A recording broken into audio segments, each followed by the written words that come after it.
तो नमस्कार दोस्तों, मेरा नाम वीरेंद्र प्रताप गिरी है और इस वीडियो में मैं नशे से संबंधित लगभग सारी बातें करूंगा। और कौन से नशे के बारे में बात करने वाला हूं, तो जैसे बीड़ी हो गया, सिगरेट हो गया, गुटखा हो गया और दारू शराब हो गए। तो इन सबको लेकर सबसे पहली बात मैं करने वाला हूं जो आप लोगों से, वो मैं इसकी संवैधानिक स्थिति को लेकर बात करने वाला हूँ कि क्या दारू शराब गुटखा को लेकर संविधान में कहीं पर कुछ लिखा है। अगर लिखा है तो सरकार इस पर पूर्ण प्रतिबंध क्यों नहीं लगा देता है एक बार में। दूसरी बातें मैं करने वाला हूँ कि आखिर इसके नैतिक मापदंड भी कुछ हैं। क्या शराब पीने वाला हमेशा बुरा ही होगा और जो दारू शराब गुटखा को हाथ नहीं लगाया वो हमेशा सही होगा। नैतिकता क्या कहती है, नैतिक मापदंड क्या कहता है। क्योंकि आप सब जानते हैं कि फ्रांस में तो सब लोग भोजन के साथ शराब लेते हैं, कुछ भी खाते पीते हैं उसके साथ में शराब लेते हैं। और बिहार में देखिए तो शराब पर प्रतिबंध लगा हुआ है। तो इसको लेकर कैसी भावनाएं हैं, लोग मतलब किस तरह से इसको सोचते हैं संवैधानिक दृष्टि से। दूसरी चीज़ें मैं बात करने वाला हूँ, इसको छोड़ने का क्या उपाय है। जो कुछ प्रामाणिक लोग हैं जिन्होंने इसको छोड़ने के कुछ सॉलिड उपाय बता रखे हैं, तो उन सब के बारे में चर्चा करेंगे।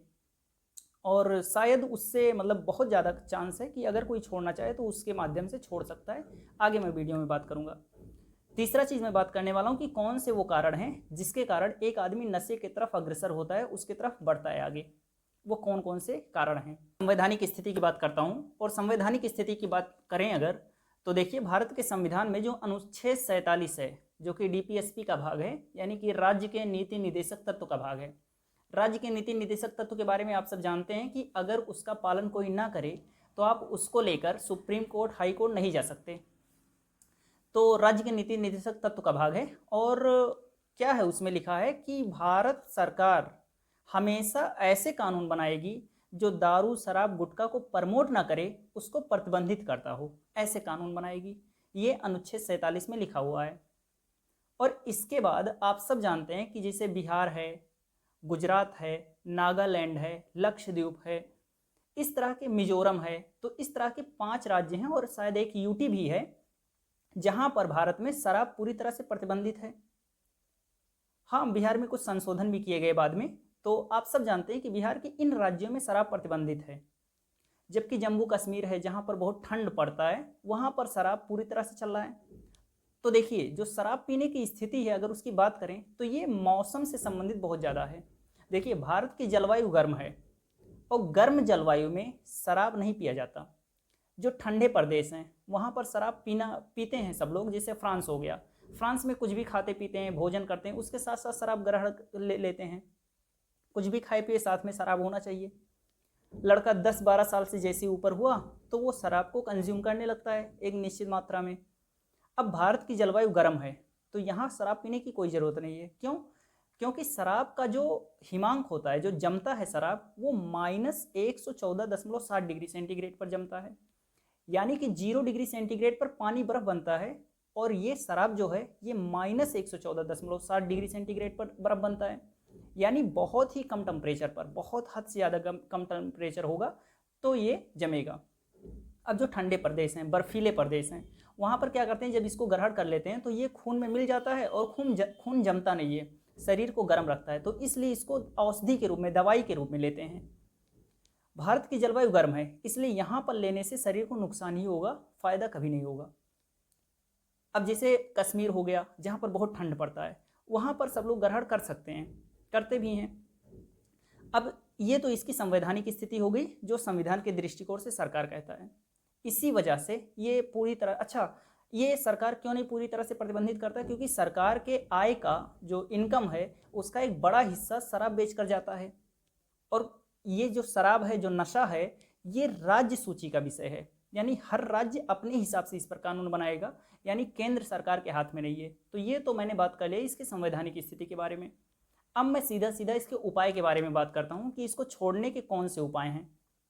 देखिए सबसे पहला चीज़ माना गया है, ये एक बहुत ही प्रसिद्ध आदमी थे, उनका राजीव दीक्षित करके कुछ नाम था, मैं भूल गया, बहुत पहले मैंने उनके बारे में सुना था और अक्सर मैं उन्हें सुनता भी था।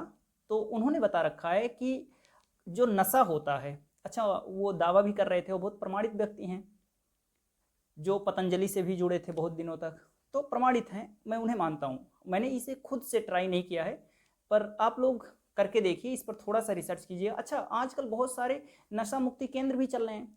अगर कोई आदमी ठान ले कि मैं शराब छोड़ना ही चाहता हूँ तो बड़े आसानी से छोड़ सकता है। वैसे मैं उपाय बताता हूँ जो मुझे सबसे सटीक लगा, और बहुत सारे लोग उस पर पॉजिटिव कमेंट ही किए थे और सब लोगों ने पॉजिटिव ही कहा उन्हें। तो उन्होंने क्या बता रखा था कि देखिए, जो नशा होता है हमारे शरीर में, जो तलब लगती है शराब की, वो सल्फर की कमी की वजह से होता है। जब शरीर में सल्फर की कमी होती है, कम होता है सल्फर, तो हमें तलब लगता है। और सल्फर की कमी को पूरा करने के अगर घरेलू उपचार की बात करें तो अदरक है। यानी अदरक को छोटे छोटे टुकड़े में काट लीजिए, उसमें नींबू डाल दीजिए, नींबू का रस, और इसके बाद में उसमें काला नमक डालिए और उसको 6-7 दिन धूप में सूखने दीजिए। फिर एक दाना रोज डेली उसको मुंह में रखिए, सुबह के टाइम रखिए, उसको चूसते रहिए। जब उसका रस खत्म होने लगे तो उसको दांत से थोड़ा सा दबा लीजिए और इसके बाद फिर से चूसिए। तो इसको कीजिए दिन में दो, मतलब एक लेंगे तो 2-3 घंटा चलेगा। फिर दोपहर में ले लीजिए 1-2 घंटा, उसको डिब्बी उब्बी में करके जेब में रखिए। तो उसमें सल्फर की अच्छी मात्रा मिल जाती है, जिससे शायद तलब कम लगेगा, एकदम से कम लगेगा। और दूसरा है एक, मतलब इसमें होम्योपैथी की एक दवाई है जिसका नाम है हाइपर सल्फर। आप होम्योपैथी की दुकान पर जाइए और वहाँ कहिए कि मुझे सल्फर दे दीजिए, और 1000 डोज का, 1000 mg का, वो सबसे स्ट्रांग दवाई है नशा छोड़ने का। और बहुत सारे लोग, हजारों लाखों लोग दावा करते हैं, ये रिपोर्ट में भी है कि नशा इससे छूट जाता है। कोई भी नशा हो, शराब में कोई डूबा रहता है दिन रात, वो भी छोड़ सकता है। होम्योपैथी की दुकान बहुत सारी जगह पर मिल जाएगा। आप लोग होम्योपैथी की दुकान पर जाइए, वहाँ से कह दीजिए कि हाइपर सल्फर दवाई दे दीजिए। आप अमेजोन से ऑनलाइन भी मंगवा सकते हैं उसको, हाइपर सल्फर। तो सल्फर 1000 लिखा रहेगा। ये जिसे आँख में डालने वाली दवाई होती है, कान में डालने वाली दवाई होती है, उस तरह का आएगा डिब्बी में। उसको सुबह एक मूंद अपने जीभ पर डाल लीजिए, और रोज सुबह एक मूंद जीभ पर डालिए। शाम को भी डाल सकते हैं, सुबह भी शाम भी। सुबह एक बूंद अपने जीभ पर डाल लीजिए और शाम को एक बूंद जीभ पर डालिए। 7 दिन में कितना भी बुरी तरह से नशा करने वाला आदमी हो, शराब का नशा कैसा भी हो, वो छूट जाएगा। तो ये तो छोड़ने की बात हो गई। तो छोड़ने में मैंने 2 चीज़ बताया आपको। पहला, आप अदरक के छोटे छोटे टुकड़े लीजिए, उसमें नींबू का रस मिलाइए और काला नमक मिलाइए, और उसको सुखाइए धूप में। फिर उसको जेब में रखिए, पुड़िया बनाकर डिब्बी में रखिए, और एक दाना डालिए मुंह में, दिन भर चूसिए। फिर दोपहर में एक और ले लीजिए, चूसिए। पहला चीज़ ये हो गया। और दूसरा, होम्योपैथी की दुकान पर जाइए या फिर ऑनलाइन मंगवा लीजिए। हाइपर सल्फर नाम की एक दवाई आती है, उसको जीभ पर एक बूंद सुबह डालिए, एक बूंद शाम को डालिए। 1 हफ्ते में कैसा भी नशा होगा छूट जाएगा। अच्छा, कोई भी नशा तभी छूटेगा जब आप खुद से छोड़ना चाहेंगे, तभी छूटेगा। एक बात तो ये है। अच्छा, दूसरी मैं बात आपसे कर लूँ कि अगर कोई माँ बाप है तो चाहता है कि मेरा बच्चा नशे में ना जाए, तो देखिए, इसका केवल एक उपाय है।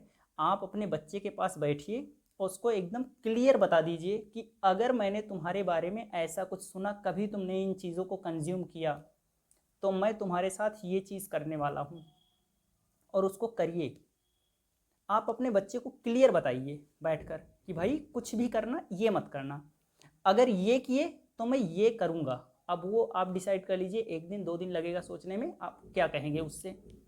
इस तरह से क्लियर बता दीजिए, दिल पर पत्थर रखकर। अगर उसको करते पकड़िए तो 2 दिन 4 दिन 10 दिन के लिए वो चीज़ कीजिए, और इसके बाद में वो तो आप समझेंगे कैसे करना है। तो इस तरह से पूर्ण कंट्रोल दीजिए, तभी इससे बच सकते हैं। तो ये तो हो गया इसका उपाय। अब मैं नैतिक मापदंड की बात करता हूँ। तो नैतिकता ये कहता है कि अगर कोई भी व्यक्ति है, वो धरती पर पैदा हुआ है, तो मैं भी पैदा हुआ हूँ, वो भी पैदा हुआ है, तो जितना जीने का अधिकार मुझे है, उतना ही जीने का अधिकार उसे भी है। जितना मैं स्वतंत्र हूँ, उतना वो भी स्वतंत्र है। जितना मेरा जीवन मेरे लिए है, उतना उसका जीवन उसके लिए भी है। तो वो अपने जीवन के साथ क्या कर रहा है, इस पर कमेंट करने वाले, इसको बताने वाले आप कौन होते हैं। तो नैतिक मापदंड ये कहता है कि अगर कोई व्यक्ति है, शराब पीता है, पर उससे किसी को कोई नुकसान नहीं है, तो क्यों किसी के पेट में दर्द होना चाहिए, उसको रोकने का क्या कारण बचा। वो किसी से मारपीट नहीं करता, कोई हिंसा नहीं करता, पैसे में भी ठीक ठाक लेवल पर है, तो क्यों उसे परेशान किया जाए। किसी को गाली गलौज नहीं करता, कुछ नहीं करता, तो क्यों ऐसा करना चाहिए। तो इस तरह से कहा जाता है कि अगर कोई व्यक्ति है, अगर उसके शराब पीने की वजह से सामाजिक रूप से कोई भी हानि नहीं होती, जीरो हानि होती है, तो फिर शराब के लिए मना करने का कोई कारण बचता ही नहीं है। फ्रांस में सब लोग पीते हैं शराब, आप सब जानते हैं। ऐसे और भी देश हैं जो ठंडे प्रदेश हैं, जैसे यूक्रेन हो गया, जिसे इंग्लैंड में भी लगभग बहुत सारे लोग कंज्यूम करते हैं। जो ठंडे प्रदेश हैं वहाँ पर कंज्यूम करते हैं सब लोग, और सब लोग मस्त रहते हैं, वहाँ पर कोई रोकने वाला नहीं है। बहुत सारे ऐसे देश हैं जिन्होंने नियम बनाकर, कानून बनाकर उसको रोक रखा है, जो गर्म प्रदेश हैं। अब भारत की जलवायु गर्म है, तो इस वजह से यहाँ पर पीने का कोई तुक नहीं बनता, यानी पर यहाँ पर पीना भी नहीं चाहिए, यहाँ नहीं पीना चाहिए। अब अगर मैं उन कारणों की बात करूं कि क्यों लोग शराब पीना शुरू कर देते हैं, कैसे नशे में जाते हैं, तो नशे में जाने का सबसे पहला चीज़, सबसे बड़ा कारण है गलत संगत। देखिए, अगर कोई लड़का है जो आपको बिगाड़ना चाहता है, तो सिंपल सा काम करेगा, अपने पैसे से वो शराब पिलाएगा, दोस्ती की कसम दिलवाएगा, कुछ भी करेगा, वो तुम्हें पीना सिखा देगा। और किसी को भी बर्बाद करना हो आज के ज़माने में तो यही एक तरीका है, उसको शराब पीना सिखा दो। और जितने भी लोग आज की दुनिया में शराब पी रहे हैं ना, जो नए नए सीख रहे हैं ना शराब पीना, उन सब ने बियर पीने से स्टार्ट किया था। सब बियर पीते हैं। कहते क्या है दोस्त लोग, कहते हैं कि ये तो फल का रस है, इससे तो बॉडी बनती है, ये होता है, वो होता है, 50 पॉजिटिव चीज़ें बताकर कहेंगे इसको पियो। और अगर वो भाई, अगर जो बियर है, जिसको सब लोग कहते हैं कि ये तो फल का रस है, इससे तो बॉडी बनती है, इसमें ज़्यादा कुछ नहीं होता है, ऐसा होता है, वैसा होता है, तो एक बात बताओ, इसको चुपके से क्यों बेचते हैं।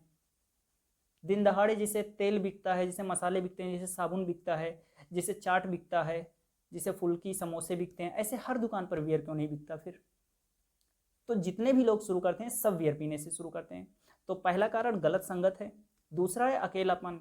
जब कोई व्यक्ति अकेले अकेले रहता है, वो अपने मन की बातें किसी से नहीं शेयर कर पाता, तो अकेलापन एक कारण है। जैसे किसी के घर में किसी का डेथ हो गया और वो बहुत अकेले अकेले रहने लगा, तो ऐसे भी लोग मुझसे मिले और इस वजह से भी लोग शुरू कर देते हैं।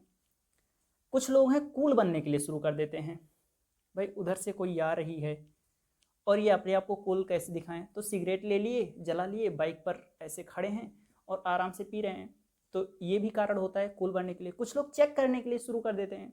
एक बार पीने से थोड़ी ना होता है यार, एक बार पी लेंगे तो क्या होगा, इतनी बड़ी पार्टी है, मेरे दोस्त का जन्मदिन है, आज एक बार पीने से क्या होगा, पी ले पी ले पी ले। और फिर क्या करते हैं, चेक करने के लिए एक बार पी लिए, मज़ा आया, फिर 15 दिन के बाद, 1 महीने बाद, 2 महीने बाद कहते हैं मेरा लत थोड़ी ना है, मेरे पास नशे का लत थोड़ी ना है, एक बार पीने से क्या होता है। 1 महीने के बाद फिर से पी लिए, किसी का जन्मदिन है, 1 महीने पर पीने से थोड़ी ना नशा लग जाएगा, लत लग जाएगा। तो इस वजह से सब लोग चेक करने के लिए शुरू करते हैं और फिर शुरू कर देते हैं। दोस्त लोग कैसे कैसे एग्जाम्पल देते हैं, कहते हैं कि देखिए जो डीएम है, जो एसडीएम है, जो एमबीबीएस, बहुत बड़े बड़े डॉक्टर हैं, ये दिन भर काम करने के बाद थकान उतारने के लिए सारे के सारे डॉक्टर, सारे के सारे बड़े लोग जो हैं, वो क्या करते हैं, थोड़ा सा ले लेते हैं थकान मिटाने के लिए, थोड़ा सा दारू कंज्यूम कर लिए, थोड़ा सा शराब पी लिए। एक एमबीबीएस डॉक्टर है, दिन भर मरीजों का ऑपरेशन किया है, थक गया है, दिमाग खराब हो गया है उसका, तो शाम को पहुंचा, पी लिया। जब कोई ऐसी बातें करे तो सीधा सीधा सा बताइए कि ठीक है भाई, मैं भी जब डीएम बन जाऊंगा, जब एमबीबीएस डॉक्टर बन जाऊंगा, जब बहुत अमीर आदमी बन जाओगे, जैसे कुछ लोग कहते हैं कि देखिए जो अमीर लोगों की पार्टी होती है, जैसे मुकेश अंबानी हो गए, बिल गेट्स हो गए, इस लेवल के जो लोग हैं, वो लोग भी तो पीते हैं पार्टियों में। कह दीजिए कि जब मैं इस लेवल का हो जाऊंगा तो मैं भी पीना शुरू कर दूंगा, अभी मैं कुछ नहीं हूँ। गरीबी में शराब नहीं पिया जाता, एक बात ध्यान में रखिए, जो गरीब हैं उनके लिए तो शराब बिल्कुल नहीं है। ज़िंदगी में कुछ चीज़ें डिसाइड करके रखिए कि कुछ भी करना है, ये नहीं करना है। और सिंपल सा चीज़ है, अगर आप गरीब हैं, अभी स्ट्रगल कर रहे हैं, सिंपल सा काम कीजिए, डिसाइड करके रखिए कि कोई नशा नहीं करेंगे, और दूसरा किसी लड़की के चक्कर में नहीं पड़ेंगे, किसी भी लड़की का पीछा नहीं करेंगे, उसे ऐसा कुछ नहीं करेंगे। देखिए मैं एक दिन किसी से बात कर रहा था, ऐसे 2-3 लोगों से बात कर रहा था, तो उन बातों में ये एक चीज़ निकल कर आया। एक लोग ने बताया मुझे, टीचर हैं वो, तो उन्होंने बताया कि आजकल दुनिया में जितने भी मर्डर हो रहे हैं भारत में, वो लड़कियों के अफेयर को लेकर होते हैं। जैसे कोई लड़का है, किसी लड़की को संपर्क में ले रखा है, दोनों प्यार करते हैं, लव करते हैं। लड़की के भाई को पता चला, आकर मार दिया। 100 में से 95 जो खून होते हैं इसी चक्कर में होते हैं, इसी वजह से होते हैं, ऐसे ही होते हैं। तो देखिए, दो चीज़ों से, एक तो कोई नशा नहीं करना है और दूसरा किसी लड़की की तरफ फालतू में नहीं जाना है। तो दो चीज़ों से अगर बच गए स्ट्रगल में तो फिर ठीक से चलेगा। मैं ये नहीं कह रहा कि प्यार बुरा चीज़ है, उसके बहुत सारे एक्सेप्शन हैं, बहुत सारे लोग कमेंट भी करेंगे इस पर। तो आपके लिए मैं बता दूं कि दो चीज़ों से बचना है। तो बस इतना ही था।